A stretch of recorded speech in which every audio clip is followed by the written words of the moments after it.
할렐루야. 우리 옆가족과 인사합시다. 주님 우리의 기쁨과 소망입니다. 그 주님을 영원히 찬양합시다. 아멘. 어느 목사님이 설교 중에 물어봤습니다. 천국에 가서 주님을 딱 만나면 어떻게 인사하시겠습니까? 그래서 주님 너무 보고 싶었어요. 주님 너무너무 감사해요. 주님 사랑해요. 근데 그 목사님은 아마 이런 인사도 있을지 않을까요? 하고 물었어요.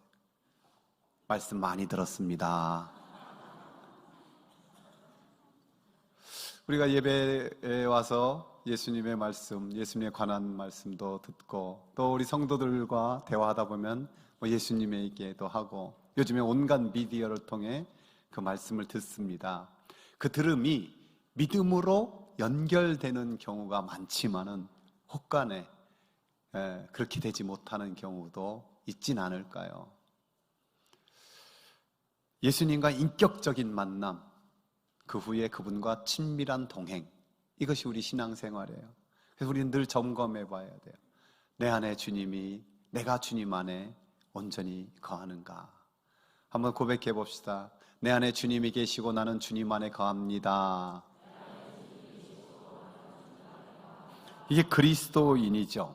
사실 그리스도인이라는 이름이 처음에는 그렇게 존중받는 이름이 아니고 약간 조롱 섞인 멸시하는 이름이었어요. 사도 바울이 아그리빠에게 신문을 받을 때 그 기회를 이용해서 담대하게 진솔하게 복음을 전합니다. 그러자 아그리빠가 처음엔 좀 잘 듣는 척하다가 깜짝 놀라서 이렇게 말을 해요. 내가 적은 말로 나를 권하여 그리스도인이 되게 하려 하는도다. 즉 마치 벌레 보는 듯한 그런 치욕스러운 게 여기는 거예요. 나를 감히 그리스도인을 만들려고 해? 이런 뜻인 거예요. 역사학자 타기주스는 간교하고 교활한 자를 따르는 무리들 이런 뜻으로 그리스도인을 정의하기도 했습니다. 이렇게 조롱 섞인 어쩌면 부끄러운 이름으로 불렸던 그 이름을 안디옥 교회는 우리에게 영광스러운 이름으로 정말 존귀한 이름으로 영적인 유산을 잘 계승해 준 거예요. 왜 그렇습니까? 이 그리스도인이라는 이름은 구약 성경에 예언된 성취, 약속의 성취이기 때문에 그래요. 그 약속의 말씀 함께 읽어봅시다. 이방 나라들이 내 공의를 무당이 다 내 영광을 볼 것이요 너는 여호와의 입으로 정하실 새 이름으로 일컬음이 될 것이며 너는 또 여호와의 손이 아름다운 관, 내 하나님의 손에 왕관이 될 것이라. 하나님이 약속하신 새 이름이 뭐냐? 바로 그리스도인이에요. 진정한 그리스도인에게 하나님은 아름다운 관을 씌워줄 것이고 왕관을 씌워줄 것을, 그 면류관을 씌워줄 것을 우리는 믿습니다. 그래서 그리스도인이란 세 가지 정체성을 분명히 해야 돼요. 그 첫 번째는 그리스도께 속했다라는 거예요. 그리스도인이란 그리스도께 속한 자, 그리스도를 완전히 추종하는 자라는 의미예요. 이것이 초대교회의 매우 중요한 개념이었는데요. 왜냐하면 유대교의 한 분파 아니면 유대교에 속한 자들이라는 칭호가 아니라 그리스도인이다라는 칭호와 함께 유대교와는 완전히 다른 신앙, 더 그리스도를 온전한 신앙으로 새롭게 형성된 그런 사람들이다라는 것을 의미했기 때문이에요. 오늘날 교회 다니는 사람들에게 그리스도인이라고 부르는데 엄격한 의미에서는 교인이잖아요. 나는 교회 등록돼 있어요. 이렇게 직분도 있어요.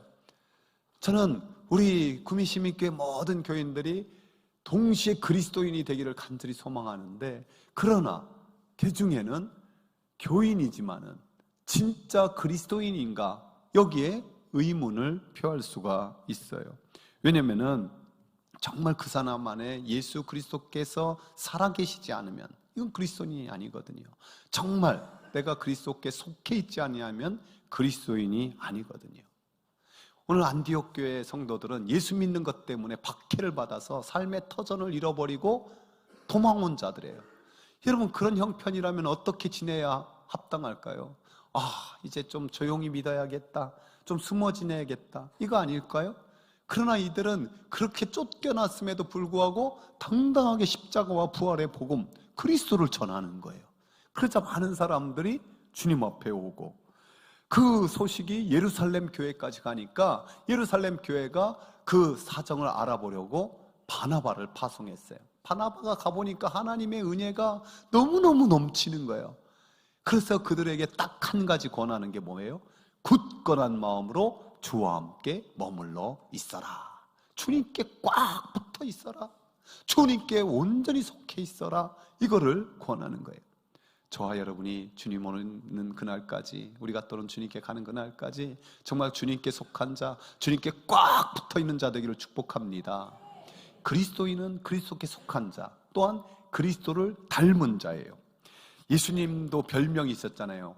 이 땅에 오실 때는 임마누엘, 그 공생의 기간에는 죄인들의 친구. 여러분, 그런 분이기 때문에 우리가 너무 좋잖아요. 왜? 죄와 허물이 많은 우리지만은 친구 되신 주님 앞에 당당하게 나갈 수 있고, 그분이 우리와 영원히 함께 하실 것을 믿기 때문에 감사한 거죠. 이 바나바 예수님을 많이 닮았어요. 그렇기 때문에 그 바나바를 영적 지도자로 삼은 이 안디옥 교회 성도들, 바나바를 통해서 그리스도를 더 많이 닮게 되고 영광스러운 이름 그리스도인이라 불리게 된 거예요. 이 유기성 목사님은요, 그의 책 예수님과 행복한 동행에서 이런 말을 해요. 예수님을 믿는다고 하면서 여전히 부족한 것이 많고 불평, 불만이 많다면 그저 교회만 다니는 사람입니다. 예수님을 믿는다고 하면서 가까운 사람들에게 아무 영향을 끼치지 못하고 상처만 주고 산다면 역시 교회만 다니는 사람입니다. 예수님을 믿는다 하면서 시험을 겨우 이기거나 매번 지기만 한다면 그저 교회에 다니는 사람입니다. 그저 교회만 다니지 말고 예수님을 닮아 기쁨과 평강이 넘치는 선한 영향력 미치는 믿음으로 승리하는 그리스도인이 됩시다. 저와 여러분이 예수님 닮는 믿음으로 승리하는 그리스도인 되기를 원합니다. 그리스도인이란 그리스도께 속하였다, 그리스도를 닮는다, 한 걸음 더 나가서 그리스도의 삶을 산다라는 의미가 담겨 있어요. 안디옥 교회에 보니까 구제에 힘써요. 여러분, 그렇게 삶의 터전을 잃어버리고 도망간 사람들이 있을 게 뭐가 있겠어요? 온 천하에 기근이 들어왔으면 그들도 어려울 게 뻔한데 더 어려움에 처한 예루살렘 교회를 힘껏 돕는 교회가 안디옥 교회예요. 또 여러분이 잘 아는 것처럼 사도행전 13장에 가면은 바나바와 바울을 따로 세워서 선교사로 파송하는 교회가 안디옥 교회예요. 선교의 최초의 전초기지가 되지요. 그러니까 이 안디옥 교회는 주님 기뻐하시는, 주님이 가장 원하시는 구제와 선교에 아주 모범적인 힘쓰는 그런 좋은 교회였다는 거예요. 브루스는 그 초대교회 이 안디옥 교회를 바라보면서 이런 말해요. 그리스도인이라는 칭호에는 안디옥 사람들이 제자들에게서 받은 인상이 그대로 전달되고 반영되어 있다. 그리스도를 믿는다고 하는 자들은 언제 어디서나 항상 그리스도를 말하고 그리스도를 찬양하며 그리스도를 주와 왕으로 믿고 살아가는 모습을 보면서 그들은 황제의 사람이 아니라 그리스도의 사람으로 보았다는 것을 보여준다. 초대교회 그 고난과 핍박의 상황 속에서도 그들은 그리스도를 전하고 구제 힘쓸 뿐만 아니라 전제 어떤 상황에서도 찬송하는 사람, 그 감사로 하나님 앞에 제사 드리는 사람, 그런 사람, 바로 그것은 십자가 지시였지만은 부활하신 그리스도를 따르는 삶이었기 때문에 가능했던 일인 거예요. 그래서 사도 베드로는 이런 그리스도인들을 향해서 이렇게 권면하고 있습니다. 함께 읽어봅시다. 만일 그리스도인으로 고난을 받으면 부끄러워하지 말고 도리어 그 이름으로 하나님께 영광을 돌리라. 그리스도인, 그 영광스러운 이름으로 어떤 상황에서든지 하나님께 영광을 돌리라라고 말씀하고 있답니다. 저와 여러분 그렇게 되길 축복합니다. 이 안디옥 교회의 영광스러운 이름, 최초로 그리스도인이라고 불리는 것 하나님의 전적인 은혜이지만은 또한 사도 이 바나바의 귀한 헌신이 있었기 때문에 그래요.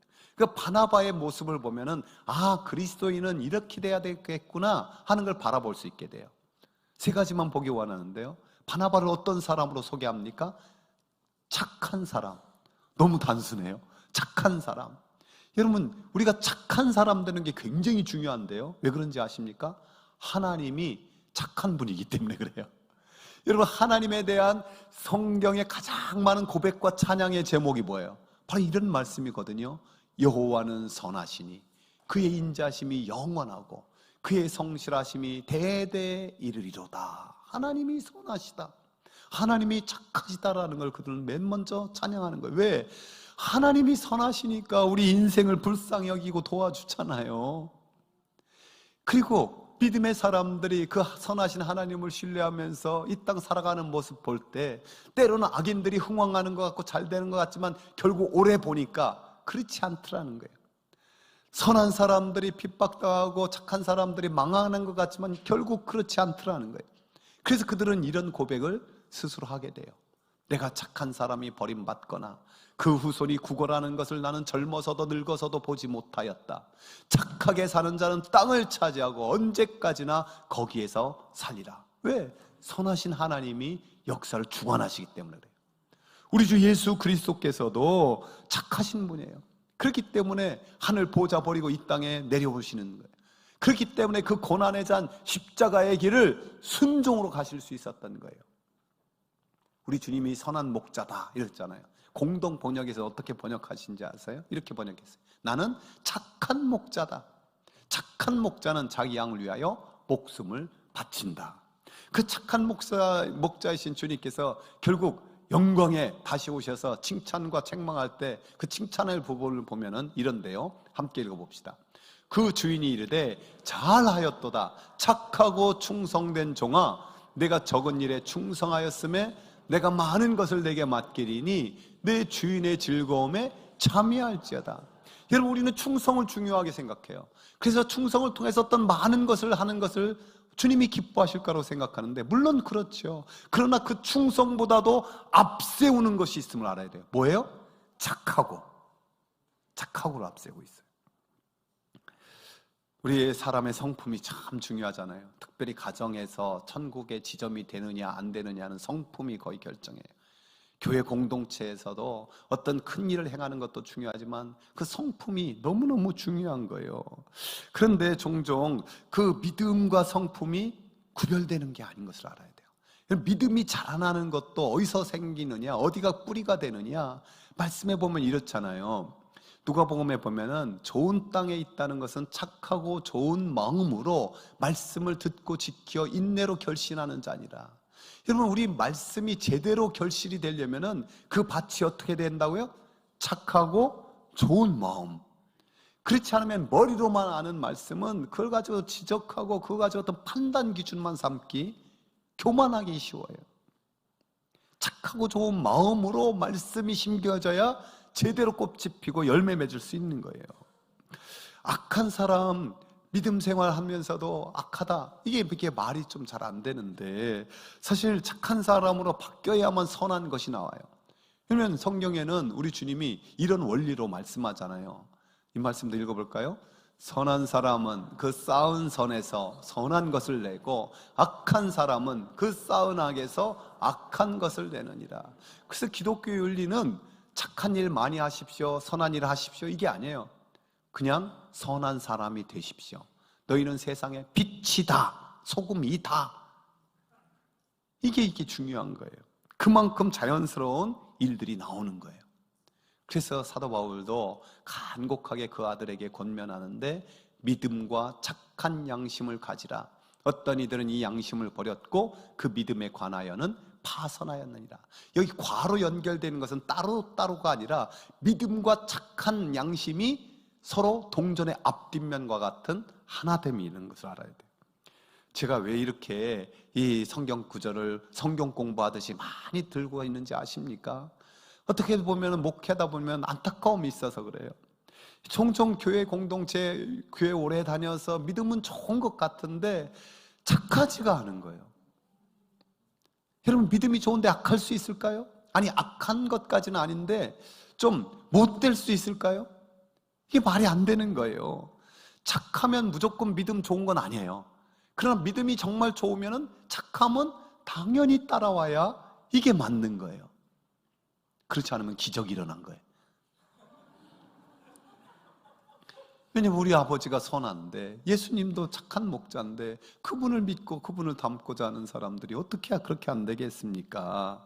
그래서 다시 한번 강조하지만, 착함이 있어야 진정 그리스도인이고, 그리스도를 따르는 예배하는 예배자의 삶입니다. 리더십 강의를 잘하는 한옥 목사님이 칼과 칼집이라는 책을 냈는데요, 이런 얘기를 해요.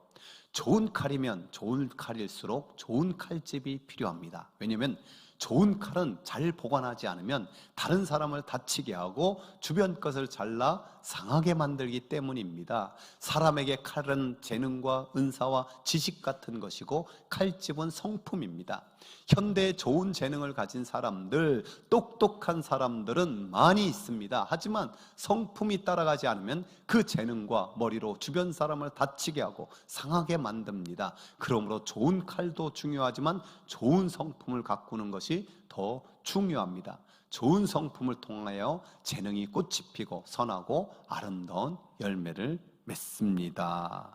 저와 여러분이 이 착한 마음 잘 가질 수 있기를 원합니다.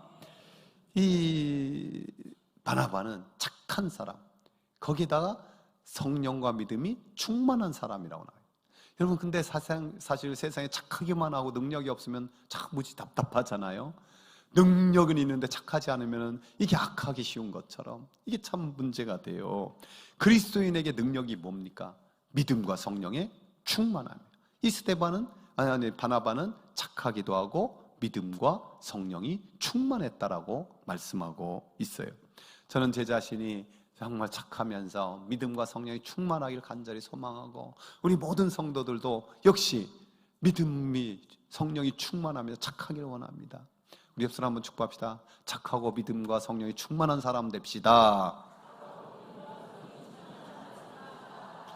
초대교회 일꾼을 세우는데 조건이 있었어요. 바로 이런 조건으로 뽑았는데, 온 무리가 이 말을 기뻐하여 믿음과 성령이 충만한 사람 스데반과 또 빌립과 등등등, 믿음과 성령이 충만한, 이것이 조건이었죠.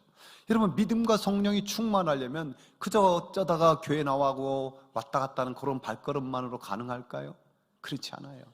우리가 예배자로 살자는 것처럼 일상의 삶에서도 월요일부터 토요일까지도 정말 하나님과 동행하는 그 흔적들이 있어야 돼요. 그래서 올해 표대로 간단하게 여러분과 기도와 말씀의 시간이 하루에 한 번씩 꼭 있기를 바랍니다. 여러분, 하루에 한 번 경건의 시간 꼭 갖고 있지요? 한 사람만 크게 대답하네. 여러분, 일주일에 한 번 가정 예배 드리죠? 지금부터 다시 경건의 시간 확보하고 가정 예배 일주일에 한 번 드리고, 이를 통하여 믿음과 성령이 충만하고, 또 올해 한 영혼 꼭 전도할 수 있기를 바랍니다.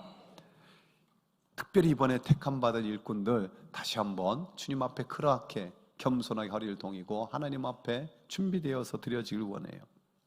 우리나라 초대 성도들 또 얼마 전까지도 별명이 있었어요. 예수쟁이들이라고 그랬어요. 예수쟁이들. 그는 좀 약간 조롱 섞인 말 아닙니까? 저것들은 예수밖에 모르는 무식한 놈들이야, 이런 뜻이었죠. 그런데 놀랍게도 그 예수쟁이들이 머리채 뜯기고 집안에서 쫓겨나면서도 십자가 붙들고 전국 방방곡곡에 예배당을 세웠어요. 한국교를 오늘 이렇게 만든 것이 그 예수쟁이들이고, 세계 선교에 미국 다음으로 더 많은 인구 비율로 하면 세계 최고로 많은 선교사들을 파송한 것이 우리 한국교회란 말이에요. 근데 가만히 돌아보면은요, 언제부턴가 세상 사람들이 예수쟁이라고 욕을 안 해요. 별로 그 말을 안 써요. 왜 안 쓰는지 아십니까? 그렇게 예수밖에 모르고 예수님만 한 미쳐있는 그런 그리스도인이 사실 이단이나 가야 많지 별로 없더라는 거예요. 사람들이 보기에 세상 사람이나 너나 나나 별 구분이 잘 안 간다라는 그런 뜻이 아닐까요? 그래서 그리스도인, 가장 닮은 별명이 예수장이 같아서 좀 그 말이 그립더라고요. 우리 옆 사람과 한번 인사해 봅시다. 예수쟁이 됩시다. 아멘. 크게 예배자예요. 이 바나바 그리스도인으로 모델이 되는데 착한 사람이고 믿음과 성령이 충만한 사람일 뿐만 아니라 사람을 잘 세우는 위로자였어요. 사실 바나바는 본명이 아니거든요. 그의 본명과 바나바라는 이름이 바뀐 성경 구절이 있는데요. 구브로에서 난 레위 쪽 사람이 있으니 이름은 요셉이라 사도들이 일컬어 바나바라 번역하면 위로의 아들이라 하니 그가 밭이 있음에 팔아 그 밭을 가지고 사도들의 발 앞에 두니라. 이 레위 쪽이었어요. 그의 본명은 요셉이었고요. 제사장 가문에 요셉처럼 순결하게 드려지기를 원했던 것 같아요. 그런데 그는 예루살렘이나 유대 땅에 살지 못하고 이 구브로에서 사는 디아스포라 그런 사람이었죠. 아마 6월절을 맞이해서 예루살렘에 오게 되었고 십자가와 부활의 복음, 예수 그리스도에 대해서 믿게 됐고 알게 됐고 거기에 너무 감격하여 그분이 그토록 기다리던 메시아였구나, 그 확신을 가지고 초대교회 공동체를 섬겼는데 자기의 밭을 다 팔아서 제자들의 발 앞에 두어 하나님의 나라와 구제사역에 아름답게 쓰이게 했단 말이에요. 그래서 사도들이 그것에 감동해서 위로의 아들이라는 바나바라는 이름을 붙여 주었어요. 이 바나바가 그 후에 얼마나 위로를 잘하고 하나님의 사람을 세워줬는지 알 수 있는데요. 먼저 이 말씀 함께 읽어봅시다. 사울이 예루살렘에 가서 제자들을 사귀고자 하나 다 두려워하여 그가 제자됨을 믿지 아니하니 바나바가 데리고 사도들에게 가서 그가 길에서 어떻게 주를 보았는지와 주께서 그에게 말씀하신 일과 다메섹에서 그가 어떻게 예수의 이름으로 담대히 말하였는지를 전하니라. 사울이 다메섹에서 예수님 만나 꼬꾸라지고 정말 완전히 변화받아서 담대하게 복음을 전하는 사람이 됐거든요. 그래서 그것을 가지고 예루살렘에 와 사도들에게 보고하려 하니까 만나주지도 않는 거예요. 아니 두려워하는 거예요. 저놈이 저렇게 가면 쓰고 있는 거지 저거 어떻게 될지 몰라. 그때 바나바가 그 사울을 데리고 그 사도들에게 가서 저가 정말 예수님을 믿고 회심했으며 어떤 일을 해냈는지 이렇게 잘 설명해줘서 이 사울을 잘 세워놔요. 오늘 안디옥 교회도 바나바가 와서 사역하니까 수많은 사람이 몰려오니까 도저히 감당할 수 없었던 거예요. 그래서 다소에 가서 사울을 데려와서 함께 1년 동안 말씀을 가르치고 사역하니 비로소 그리스도인이라 칭함받는 귀한 일이 있어요. 여기까지는 많은 사람이 할 수 있어요. 그런데 더 위대한 건 그 후에죠. 여러분, 하나님의 역사는 바나바보다 바울을 통해 이제 사울이 바울이라는 이름을 갖게 되고 바울을 통해서 더욱 엄청나게 위대한 역사가 일어나잖아요. 그러면은 보통 사람 같으면 어떻게 해요? 마치 다윗을 보고 사울이 시기 질투했듯이 그 시기 질투에 빠지기 쉽단 말이에요. 야, 저거 크긴 많이 컸네 뭐 이러면서 그럴 수 있어요. 그러나 바나바는 그것을 진심으로 기뻐하고 바울을 통해서 하나님의 역사가 일어나는 것을 더욱더 위로하고 지지했어요. 성경에 이런 귀한 사람들이 많이 있는데요. 저는 대표적으로 엘리사벳을 들고 싶어요.